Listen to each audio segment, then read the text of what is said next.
Okay. So you're all members of this CDC?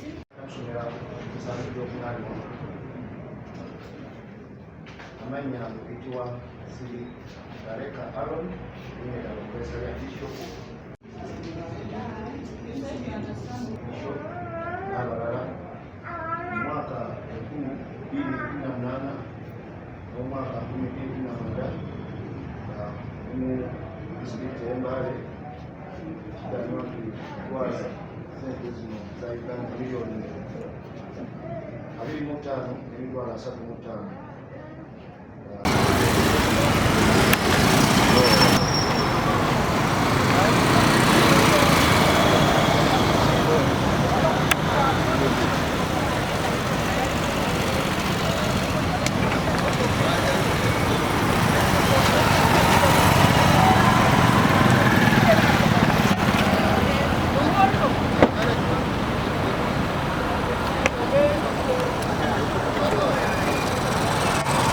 Kazi mwekengera ajja kukwata essimu y'omuntu wano tulyoke tumukwate bulungi.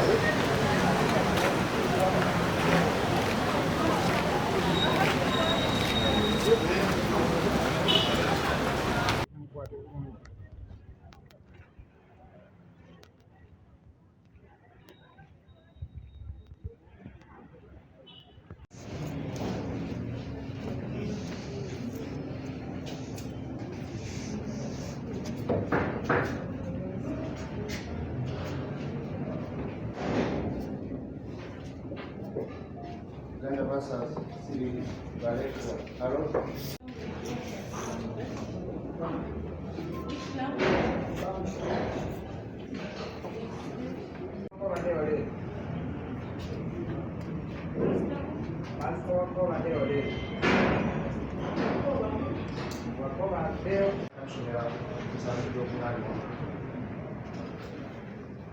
Amanya kuitwa Siri Dareka Aaron ni profesa ya Bishop amanya n'eddoboozi mpitwako badde Olive paasoko badde Olive viro wano Mbale mu kitundu ekiyitibwa Makambo village Bungoko. Sumba kanisa eyitibwa Christ in You All Nation.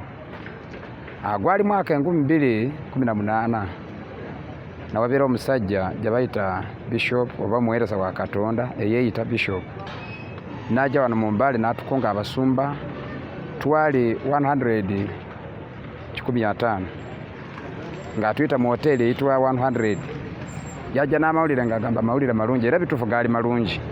Mu kaseera ako n'atuyita n'atuyitiramu gamba abasumba muli bubi musumba endiga muweereza Katonda naye abaana bammwe bali bubi twagala tubayambe kanisa eyambiwe n'abaana bammwe babe nga bayambiwa. Nze ndi n'abadoona ngenda kubayamba kubawa okubuyambi naye mujja kubeera nga mwesetinga mukole groups ezo twasooka netusasula sente registration. Nagamba ekintu kino kirimu emabega anje sente zaali mitwalo 38 registration nedda group yonna kati okuddamu buli omu n'asasula mitwalo 3. Nze ku CDC yange nalina abantu 18 ku mitwalo 3 bonna nabasasula sente ezo yazitwala. Wetwamalaawo n'atuyita Kampala twali mu Shenoni Hotel. Bwe n'atuleetera abagenyi okuva ebweru n'abakungu abali mu gavumenti muno ng'atugamba ne President Museveni ebintu bino ali mabega waayo. Yatuwa obutabu tubulina nga bulimu President bulimu ne mukyala we ng'atukaga sente agenda otuyamba agenda otuwa sente agenda otuyambira abaana baffe basome n'abalala bagende bweru.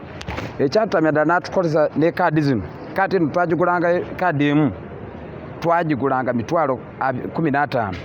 Eno kaadi eno ng'etegeeza sente kaadi eno yegenda okugirako sente naye ekyobubi enkomero ya byonna tetwalabako sente.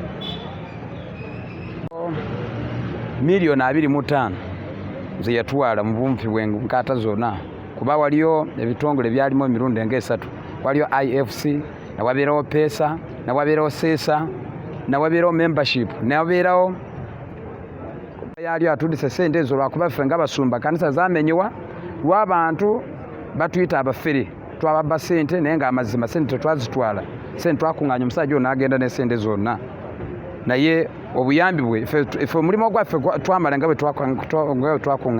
bwe twagirizaganya naye ye obuyambi bwe tanabatuwa kati bw'oba ziremye akuŋŋaanye sente zaffe akole ki azireete tuzidisa abantu lwakuba batuli bubi baagala sente zaabwe era abaana abasinga obungi tebasoma lwakuba sente abasajja sezinga batwala abaana ku masomero bazisa zagenda noono ng'atugamba gavumenti mweri era tusabira ddala Pulezidenti Museveni ayimuke banze atuyambe kuba ekintu kino yatugamba n'abakungu ba pulezidenti abaminisita baalimu n'abasirikale nabo baalimu nga tutegere nti ekintu kya butuufu naye kati bwekibeera kitegeeza ne gavumenti naye ekolagana n'abantu abafaana bato tubba ne batunyaga Mbale batutwalako sente empitirivu nnyo. Munyala vira wano Mbale mu kitundu ky'Ebumbobi okutandika sitori y'omusajja ono Siribaleka yajja wano mu Mbale nga yajja mu Mbale wano mu hoteli 100 wali omusajja yakonectinga Muhwana nga bakolagana ne Siribaleka kampani nabo owa primary ng'asasula $2,750 wa secondary 3,750 university ng'asasula $5,000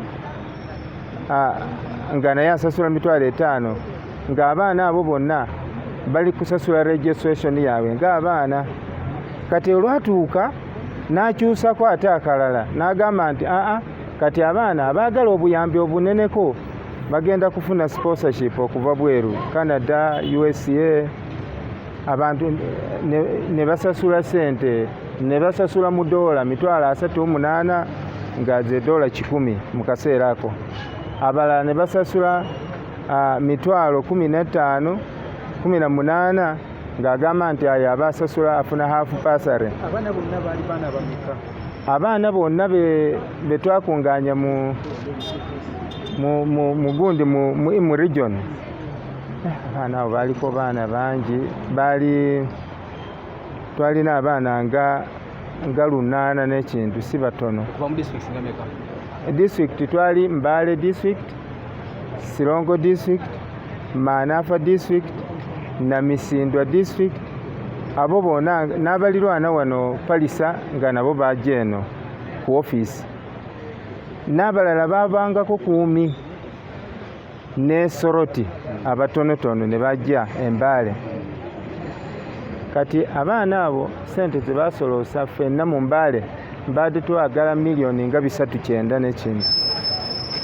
Zino ze basomyeko obusente obutono nnyo naye $3 million ze tubadde tubanja.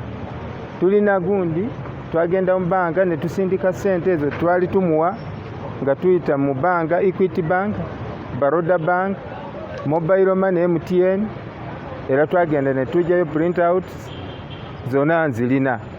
Sente ezimu twamuwanga mu ngalo ng'aze wano n'atunyigira. Twagala okusooka njagala kwebaza anti-corruption kubanga ebintu bino we byalema twawandiika baluwa yaffe negenda mu ofiisi ya pulezidenti era amangu ako anti-corruption ne tukubira simu ne tuyamba era ne kaseera kano tugyebaza kubanga etuyambye nnyo. Omusajja ono abadde yatulema nga tetusobola okumulaba. Kati twagala gavumenti nze pulezidenti atunuulemu n'abantu abalala batuyambe. Omusajja ono alina ebintu byeyagula, alina amayumba, asasule sente z'abantu tubaadize kubanga ekyo ekikulu nnyo. That one we received me in my CDC. My CDC was called Bungoko CDC. In my CDC, there were just about 3, but each child was being told to pay 380,000, which they did, and even the receipts we have. Now, most of this money, me in my CDC Bungoko, we were banking it, and we have the receipts even the money for membership, we're also banking it in Equity Bank, and we have the receipts to that acknowledgement. Who are leading Parents the now, their only issue is that because they pay the money to the organization YVICO, but they were not given that chance of being educated, and the only thing they want is they want a refund of their money. And when you look at the amount which was collected all together, it comes to about 25 million. So that is the main complaint from Bungoko CDC. But for now, you're going to be remanded.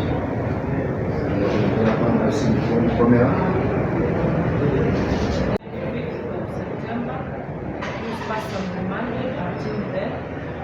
Sindikirwa mukomera bakulimanga bakanga 25 omwezi ogw'omwenda